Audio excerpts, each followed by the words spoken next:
em nhầm đỡ nó đấy chờ đá lên chờ đá ha kịp nhầm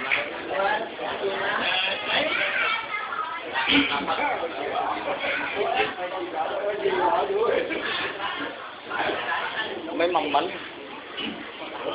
đó đấy mấy mầm bánh thôi mầm bánh rồi bỏ cái gạt thành thuốc kìa